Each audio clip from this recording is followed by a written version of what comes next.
Hello everyone, my name is Sashibo. Okay, this is second topic for government. I know if you're watching this video, you perhaps have seen the topic one, but if you have not seen this topic one, I want you to go and try to have access to topic one, understand what have been discussed. We discuss the meaning of government. We also discuss state, we discuss society, and then as well discuss nation. So go and check it and learn from it, as well answer the question that will be posted on it and view the answers for correction. So today, right now, I'll be discussing topic 2.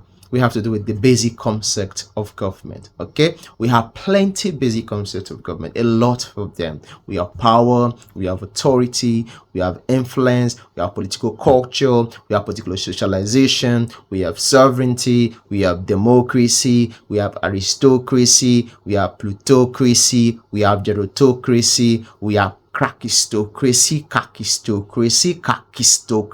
with the H, the stratocracy. We also have diarchy, oligarchy, lots more, you know what I mean. We also have the same, the capitalism, the socialism, the communism, the feudalism, and plenty more. But we'll be discussing them one after the other. The first one we'll talk about here is power. So your jam, I will be very specific. That will say authority uses influence, power uses dash. It's very simple. Your answer should be force. But perhaps if you don't see force, you focus on sanction. And if you don't see sanction, you focus on coaction. So force, sanction, or coaction means the same thing. The coaction is the COEROCION. Okay, so basically, if I'm going to write exam, jam, why as case may be, I'll just know that power is all about force. It's the ability of A to control the actions of B through the possession of means of action, or through the possession of force, or without the consent of B, while A controlling B. Do you understand? So that is what power is all about. But basically, there's another thing you need to know for your exam. Why would A want to control B with force? If A say B, do this, and B did, no force will be implied. Power will not come in. But if A say B, do this, and B now say A, I'm not going to do it, in that context, the A will not say B, do this shit or I will kill you. And the B now say, I'm going to do it now. The long run, what was used? It was force. But before the force was used, what happened? B did not comply. So it means power is used when there is no compliance. So if there's compliance, there will not be need for power. Do you understand? So now let's move on. What are the different types of power? Well, what we call the political power. It's come or derived from the constitution and the people. Okay? We have what we call the economical power or economic power.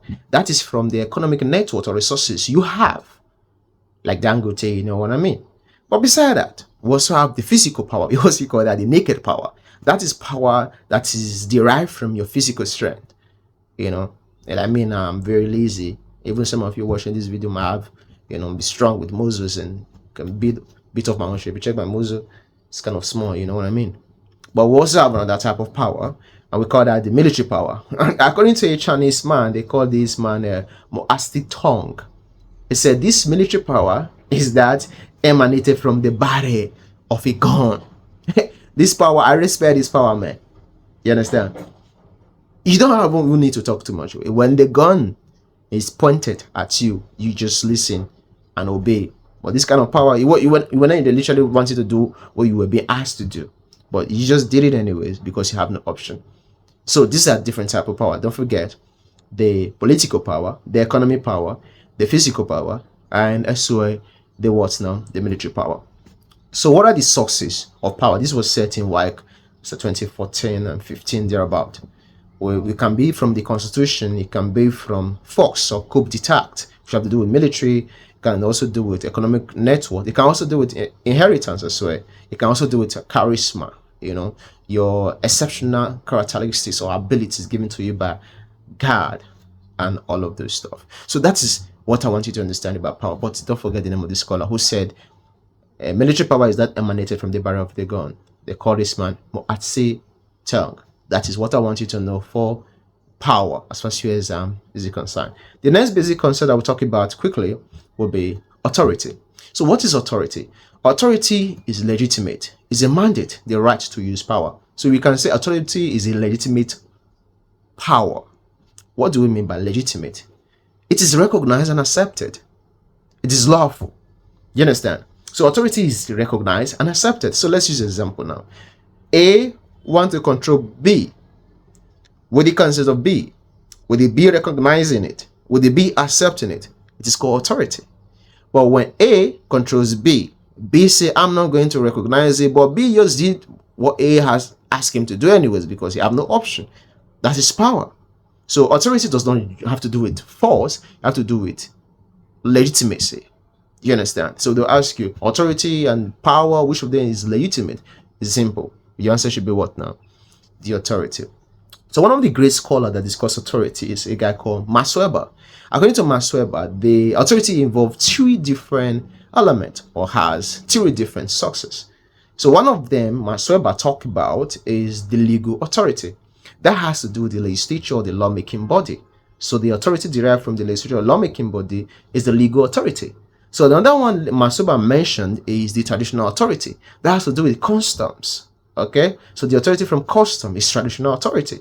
So the last one is the charismatic authority according to Max Weber, and that has to do with your exceptional intelligence. You know, the kind of infinite intelligence. There are a lot of people that might say this video, I have to respect you, I have to listen to you, you know, anytime because of the exceptional characteristics given to you by God. You know, person like, you know, Rolando or Messi, say Shibob, Afana, I will bow down, you know, because those are stars, man. They have exceptional characteristics that everybody adore them for. Do you understand? So don't forget, Max Weber listed about three resources to authority. The three resources, one is legal, second is charismatic, and the last is the traditional authority. So that is what I want you to understand about authority. But don't forget the name of the person involved in authority, Max Weber. The number three basic concept is legitimacy. So it's from a Latin word which means legitimous or which is legitimous, and legitimous means lawful. Do you understand? But basically, when they say lawful, it means it's recognized and accepted. So a situation whereby a political system is recognized and accepted, okay, in a state is called legitimacy. That's what legitimacy is all about. So if I'm writing JAM or WAEC or NECO as the case may be, I'll focus on recognition and acceptability as far as legitimacy is a concern. But what are the factors that influence legitimacy? There are a couple of factors that influence legitimacy. This was set in WAEC 1996, set in WAEC 2009, set in WAEC 2014, set in WAEC 2015. If you have past questions, you can go and verify all these different years. You'll see it there.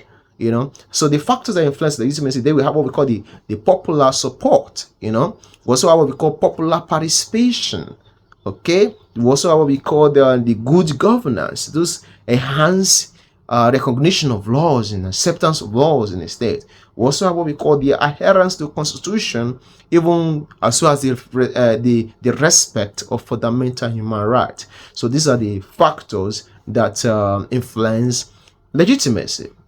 Now, beside that, the number four basic concept is sovereignty. So let me talk about sovereignty in detail. If you have checked my first video or the video I did on topic 1, I've talked about the exception a little bit, some certain things about sovereignty. Like I said in that video, sovereignty is happen to be the major feature of a state. We cannot refer a country to be a state if the state is not sovereign. Okay, like Nigeria case study in the year 1961st of October, we all know that Nigeria gained independence, right? But Nigeria gaining independence in 1960, does that mean Nigeria was a state in 1960? The answer is no, because from 1960 to 1963, the head of state as at that time was Queen Elizabeth, who was ruling through the first and the last indigenous, and last indigenous general governor, which was Nnamdi Azikiwe. He was ruling through that man. You understand what I mean? So the sovereignty was given to Nigeria in 1963. So that 1963, we can say Nigeria was a state. Do you understand? But besides, let's discuss sovereignty in detail. It's a political concept. It's a political ideology, you know, that was popularized by a young man, a French philosopher, a great thinker, what's it called again? Jamb20, and Jamb20 discussing in 1576, this man Jamb20, I love him so much. He discussed the sovereignty in the 16th century per se, in a book called The Republic. And his idea was all about the fact that sovereignty is the supreme authority within a jurisdiction or a country or a territory which is free from every external control. And if you check this definition, there are some couples of features that couple up this sovereignty. One of the features is absolutiveness. Beside absolutiveness, we also have what we call the indivisibility, the inalienability, and lots more. But the other things I want to also understand about sovereignty is the different types of sovereignty. We have plenty types of sovereignty. Number one is the titular sovereignty. Okay, we also have what we call the internal sovereignty. We have the external sovereignty. We have the legal sovereignty. We have the political sovereignty. We also have the de facto sovereignty and the de jure sovereignty. So we'll explain them. The titular sovereignty is sovereignty from the monarch, a king or a queen. Very simple. The internal sovereignty is sovereignty exercised within a country, like using an example, BAT, Bola Ahmed Tinubu, sovereignty dominated by the president, okay, within a country.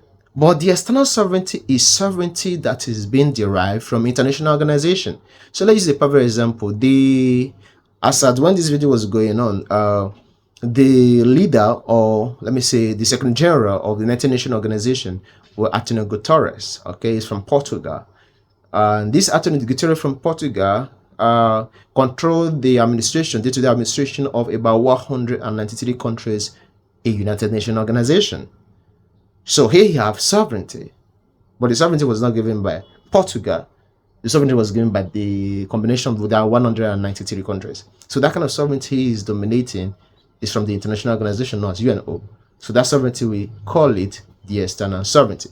So in your JAM, in your exam, you might see sovereignty from ECOWAS, AU or AAU or OPEC. That kind of sovereignty are all called the external sovereignty. But beside that, we also have the legal sovereignty.